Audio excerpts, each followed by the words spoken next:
So in this video, we will give you a demonstration on how you can leverage Perplexity for creating synthetic research for initial stages of your products, mostly for the ideation phase.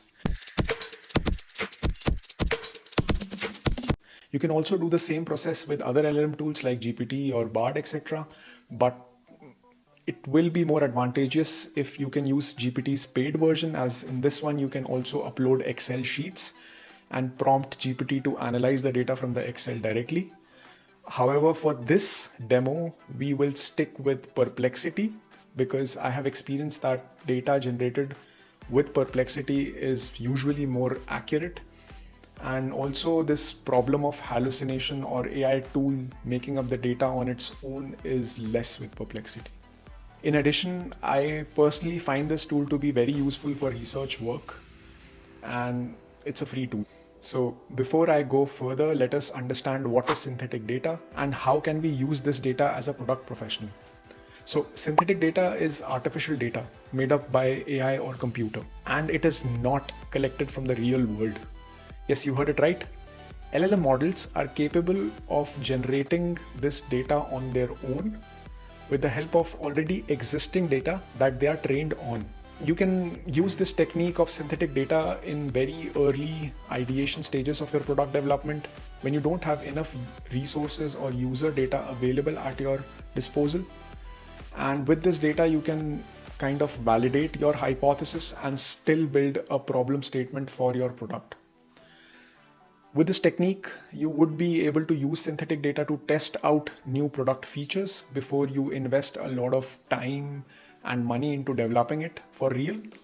So for creating synthetic data, we use this simple 4-step approach, which goes like this. Number 1 is define the problem. Number 2 is create synthetic users. Number 3 is create synthetic data. And number 4 is data presentation. So without further delay, let's start with the demo by using Perplexity for creating synthetic data. So step 1, defining the problem. This means to define what kind of problem you're willing to validate and what kind of data is missing for this. So once you know this, then you can jump to step 2. And in this case, we will do step 2 and 3 together. In step 2 and 3, we will create synthetic users and create synthetic data for those users. Now for step 2 and 3, you need to open Perplexity and write your prompt with product details. For this demo, we have already prepared a prompt example for a digital product, and the prompt goes something like this. You are a product manager and developing a new to-do task app. You need data for user interviews to gather insights and feedback. Your goal is to generate diverse user personas with unique preferences and behaviors to simulate real-world interactions. Please create 10 interview responses from different users discussing their details like preferred features, pain points, and suggestions for improvement, and rating the features from 1 being the lowest to 5 being highest. Your responses should reflect a range of user perspectives to help inform the development of the new app. Now we give this prompt to Perplexity and press enter, and then it takes a couple of seconds to generate the synthetic user profiles for us and also their interviews.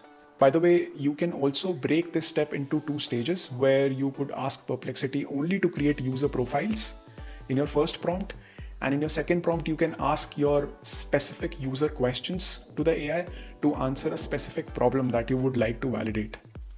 Okay, so now the synthetic data is built. After this, in the last step, we ask the AI to visualize us the data. For this, we give the following prompt. Convert above data into a table and prioritize the features in a list. Very simple, easy. And here you could see in a couple of seconds, it creates the data in a tabular form, and it also keeps it in a prioritized fashion. This can give you a lot of insights about the preferences of users in terms of what are their likes and what are their dislikes and which feature do they prefer more. That's it. This is the technique. However, do remember that this technique is mostly good for creating hypothesis in an early phase of a product or feature. It can help you to estimate on what might or might not work for your products. And please do not supplement this synthetic data for actual user data. Why? Because AI is unable to show empathy like how we humans do. So still, this technique of producing synthetic results are useful only for getting out quick and dirty insights, which should mostly be used to build early stage products or features. All right, that's it. All the links and prompts will be in the description, so don't forget to check them out. And like always, if you have any doubts or feedback, feel free to write them in the comments below. For more such videos on product management or AI, you can click one of our next videos here. Until then, that's Gaurav signing off.